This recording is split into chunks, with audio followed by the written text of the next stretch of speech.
De me créer une honte comme ça a été fait par la presse française, je préfère en ce moment-là que l'on tue Bokassa carrément et puis c'est fini. On a tué même mon voisin de classe. Mon voisin de classe. Mon voisin, on était sur la paix au peuple centrafricain. En première D4. On l'a tué. Moi, je vais vous faire une révélation. Le président Félix Houphouët-Boigny, que je respecte comme un père, moi, à Catherine, c'est comme ça que Giscard ne m'a pas tué. Mais Giscard a bien consulté Catherine et Catherine a pris une grossesse avec Giscard.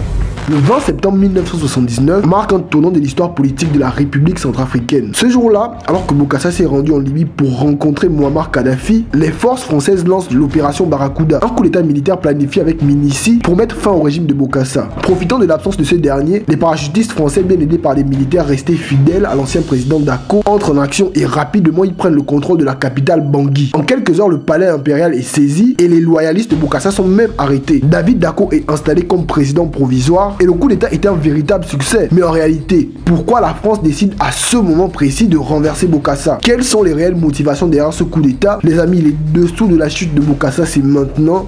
Et après un mois d'absence, je suis content de vous dire Biazia Soum.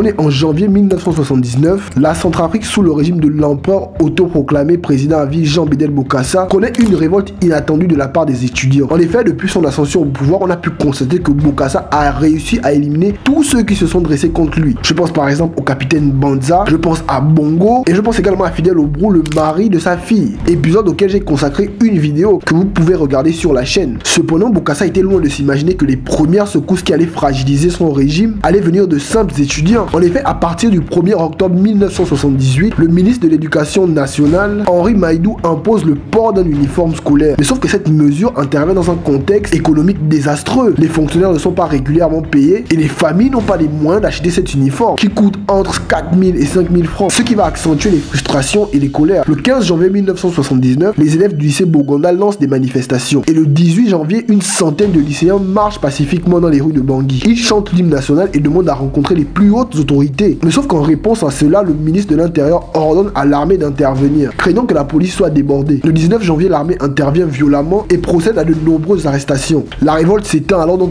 tous les quartiers populaires de Bangui où des jeunes lycéens sont rejoints par des pilleurs, des gens qui sont juste là pour casser. Et suite à cela, les militaires commencent à tirer sérieusement sur les lycéens. Certains sont enfermés, d'autres meurent sur le coup. À Bossongwa par exemple, la répression des militaires fait plusieurs morts et plusieurs arrestations. À Boire et à Bangui, c'est la même chose. Même mon voisin de classe, mon voisin, on était sur la paix au peuple centrafricain. En première D4. On l'a tué. En janvier 1979. On allonge les blessés sur des matelas sanglants. Les plus valides dorment par terre. C'est l'horreur dans toute sa violence. On nous dit que chacun soit dans sa tenue, quoi. C'est la couleur. C'est chemise bleue, pantalon, enfin, disons bleu aussi. Tout est confondu. Nos parents ne sont pas payés, les bourses ne sont pas payées un peu partout et on nous exige des choses impossibles. Donc c'est pas possible. Il faut qu'on aille voir le gouvernement. C'est en partant maintenant, c'est dans cette marche, enfin c'est en partant en ville, tout juste au niveau du building pour demander l'intervention du gouvernement que les forces armées ont intervenu violemment. Les événements de janvier 1979 révèlent au monde la cruauté du régime de Bokassa. Et les ennemis de Bokassa vont utiliser ça pour le renverser. Bien que Bokassa soit souvent perçu comme le principal instigateur de ces violences, il est important de noter que certains de ses subordonnés ont pu agir de manière excessive et complètement autonome, rendant la situation encore plus chaotique. Mais peut-on réellement dire que c'est juste à cause de ça qu'on a renversé Bokassa? Surtout quand on sait que Bokassa a déjà fait assassiner plusieurs de ses opposants et que l'ancien maréchal centrafricain n'était pas un entendre. Pire encore, malgré les nombreuses accusations, la culpabilité de Bokassa n'a jamais pu être prouvée, et ce malgré les nombreux procès. On comprend alors que le massacre des étudiants, c'est juste l'événement qui a été utilisé pour renverser Bokassa. On a vu avec la chute des dirigeants comme Saddam Hussein ou Muammar Kadhafi que la désinformation est souvent très importante dans ce type d'opération. Et le moins que l'on puisse dire, c'est que Bokassa n'en a pas échappé. Et je vous assure, le massacre des étudiants a été très bien exploité par ceux qui voulaient la chute de Bokassa. Mais aujourd'hui, quand on sait que Bokassa n'est pas entièrement responsable du massacre des étudiants, on est en droit de chercher les véritables raisons de sa chute. L'une des grosses erreurs que Bokassa va commettre, c'est de se rapprocher du dirigeant Kadhafi. Vous savez qu'à l'époque, se rapprocher de Kadhafi, c'est comme un poison. Un dirigeant africain qui se rapproche de Kadhafi est vu comme la peste. Mais bon, Bokassa va quand même se rapprocher de Kadhafi. Et en septembre 1979, il va même lui rendre visite. Sauf que seulement un jour après son départ, 800 militaires français atterrissent à Bangui. Et avec eux, l'ancien président de la Centrafrique, David Dacko. En quelques heures, ils occupent les coins stratégiques du pays et David Dacko annonce la chute de Bokassa. Oui, Bokassa qu'il avait renversé quelques années plus tôt. Mais bon, j'aimerais bien qu'on fasse une petite parenthèse sur David Dacko.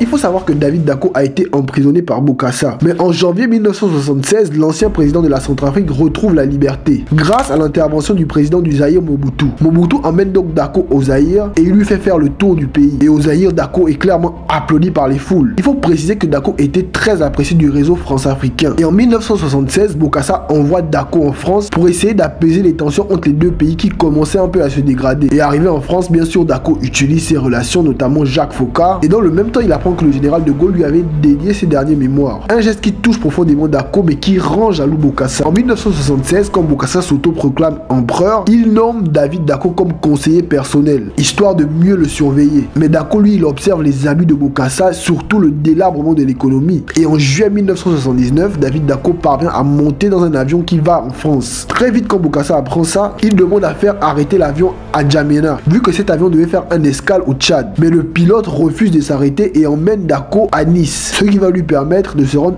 incognito à Paris. La France a-t-elle joué un rôle? Je ne sais pas, mais peut-être. Comme par hasard, 3 mois plus tard, David Dacko arrive avec les militaires du SDEC et renverse Bokassa quand il est en Libye. Je trouve ça quand même bizarre. En renversant Bokassa, vont essayer de prendre tout ce qu'il y a chez lui, tout ce qui a de valeur et les derniers documents confidentiels de Bokassa. Et il faut que je vous précise que ces documents, ce sont des documents confidentiels qui pourraient compromettre le président en place, Valéry Giscard d'Estaing. Je n'ai pas dit qu'il pourrait compromettre la France, mais qu'il pourrait compromettre le président en place à l'époque. Les militaires français récupèrent alors tous les documents dont ils avaient besoin et saccagent le domicile de Bokassa. Et là, la campagne de désinformation va commencer parce que rien ne sera trop gros pour Bokassa. Ils iront jusqu'à dire que Bokassa avait de la chair humaine dans son frigo, chose que personne ne pourra prouver aujourd'hui. Bokassa, après avoir appris le coup d'état, va vouloir se réfugier en France, vu qu'il a la double nationalité, et surtout qu'il a servi l'armée française. Mais sauf que quand il va atterrir à Paris, son avion va être perquisitionné et il sera renvoyé en Afrique, pour être plus précis en Côte d'Ivoire chez Félix Houphouët-Boigny. Bokassa a bien compris qu'il y avait une manipulation qui tournait autour de lui. Il a décidé de ne pas se laisser faire. Et surtout, Bokassa pense que ce n'est pas la France qui est contre lui, mais que c'est Valéry Giscard d'Estaing qui est contre lui. D'ailleurs, Omar Bongo avait tenté de réconcilier les deux parties, c'est-à-dire Bokassa et Valéry Giscard d'Estaing, dans son palais à Franceville. Mais la réalité, c'est qu'il voulait juste convaincre Bokassa de démissionner, chose que Bokassa refusa catégoriquement. Bokassa va s'emporter et va même menacer le représentant de Valéry Giscard d'Estaing en le menaçant avec sa canne. Ce René Journiac, représentant de Valéry Giscard d'Estaing, va mourir dans un mystérieux accident d'avion. Et pour Bokassa, ce n'est pas un accident d'avion, mais bien un assassinat organisé par Valéry Giscard d'Estaing. Comme quoi René Journiac en savait un peu trop sur le dossier Giscard-Bokassa. Mais comme c'est Journiac qui servait pour les rendez-vous avec Giscard, c'était Journiac qui s'occupait de ça. Mais Journiac, Catherine ne l'a plus aussi, puis il a utilisé Catherine. Journiac était devenu l'ami intime de Catherine et Giscard s'en est rendu compte. Il a su que Journiac lui coupait les pieds, couchait avec Catherine. Il envoie Journiac en mission en Afrique centrale, d'abord à Libreville, et Journiac prend l'avion de Bongo. Et il va au Cameroun. Or, ils ont mis un explosif. À peine arrivé au Cameroun, l'avion a explosé avec Journiac. Il est mort dans l'avion. Il est mort dans un accident d'avion, là-bas, au Cameroun.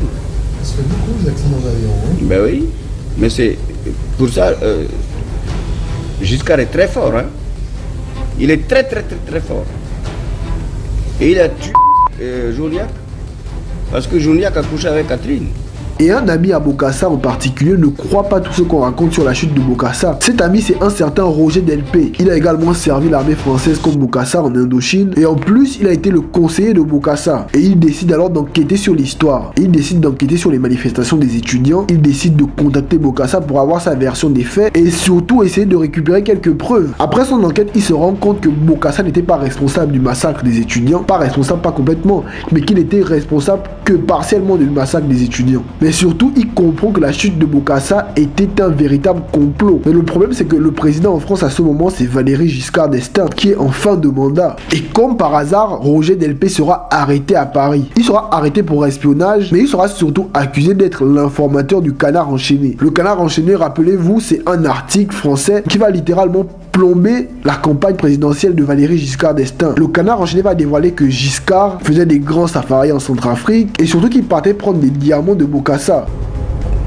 Il avait pris l'habitude de me demander souvent des pierres. Bon, comme il me le demandait souvent, je préparais ces pierres que je lui remettais. Les pierres, c'est les diamants? Les diamants que je lui remettais. Régulièrement, je lui ai remis des diamants. Il y a des gens qui ont dit que c'était pas des beaux diamants, que c'était des... Mais ce que je parle, je dis, pourquoi ils ont attendu ils ont attendu que je sois déposé par eux-mêmes pour raconter cette histoire-là. Voilà des gens comme ils sont mauvais dans la vie. Mais sauf qu'après la défaite de Valéry Giscard d'Estaing à l'élection présidentielle, Roger Delpé sera libéré. Et à la sortie de prison, il va tout déballer sur l'affaire Giscard-Bokassa. Il va par exemple préciser que le président français empruntait la femme de Bokassa. Emprunter la femme, vous voyez bien ce que je veux dire. Et pas une fois, pas deux fois, fréquemment. Moi, à Catherine, c'est comme ça que Giscard ne m'a pas tué. Mais Giscard a bien consulté Catherine et Catherine a pris une grossesse avec Giscard. Non, attendez. Charles Onana développe bien cela, vu qu'il a eu accès au dossier. Mais une dernière hypothèse sur la chute de Bokassa affirme que la France a renversé Bokassa à cause de l'uranium que Bokassa voulait proposer à d'autres pays. Ça aussi, c'est une hypothèse. Mais est-ce qu'il y a suffisamment d'éléments pour étayer ça? Donc la Suisse et la France achètent du minerai brut qu'ils... Mais ils n'achètent pas. Non. Depuis 1966, ils extraient, ils exploitent, mais ils n'ont jamais payé un franc. Comment ça se fait ça? Ben oui, mais c'est comme ça parce que, comme c'est l'uranium, nous ne devons rien dire. Et aussitôt qu'on veut essayer de demander, de parler, on nous fait taire. Ah. Absolument. Des années... Depuis 1966 jusqu'aujourd'hui, mais il s'agit de... ni la France ni la Suisse n'a versé un franc pour tout ce minerai. Mais il s'agit juste de quelques kilos à chaque fois. Pas possible. Il s'agit de très bons kilos. Quelque chose que j'aurais aimé apporter, c'est un contexte aux propos de Bokassa. C'est pour vous dire que le coup d'État, l'opération Barracuda, orchestrée par le SDEC, menée par Valéry Giscard d'Estaing, a tout arraché à Bokassa. Ce coup d'État-là lui a tout arraché. Bokassa était immensément riche et d'un clic, il s'est retrouvé avec rien du tout. On lui a arraché sa femme, il est resté avec ses enfants et d'autres de ses épouses. Mais mettez-vous bien dans le contexte, il était riche et il n'avait plus rien. Il n'avait plus rien, c'est-à-dire il en voulait énormément à Valéry Giscard d'Estaing et il était prêt à dire tout et n'importe quoi. Mais il y a des trucs, il y a eu une enquête derrière. Roger Delpé a mené une enquête qui prouve bien qu'il y a eu une relation entre Valéry Giscard d'Estaing et sa femme. Ça, c'est difficile à contester. Mais l'assassinat de René Journiac, ça, c'est difficile à prouver. C'est vraiment difficile à prouver. Donc, mettez-vous bien le contexte pour accréditer les propos de Bokassa. Même si derrière, il y a eu une enquête qui a été menée. Sans oublier que Bokassa a fait la prison pour toutes les accusations qu'il a eues. C'est vrai que c'était pas un ange. Vous l'avez certainement vu sur les dernières vidéos. C'était pas un ange, mais il a énormément subi. Il est allé en prison. Et au sortir de prison, il avait l'air de ne plus avoir toute sa tête. Donc c'est pour vous dire, il se proclamait comme je ne sais pas si c'est le 13e apôtre de je ne sais pas quoi. C'est pour vous dire aussi que voilà, c'est compliqué de se positionner même s'il y a eu une enquête. Donc ne prenez pas tous les propos de Bokassa à 100%. Mettez-y un peu de retenue. Les amis, c'est déjà la fin de cette petite vidéo. Dites-moi ce que vous en pensez. N'oubliez pas de liker, de vous abonner si vous avez regardé jusqu'à la fin. Prenez soin de vous et au revoir.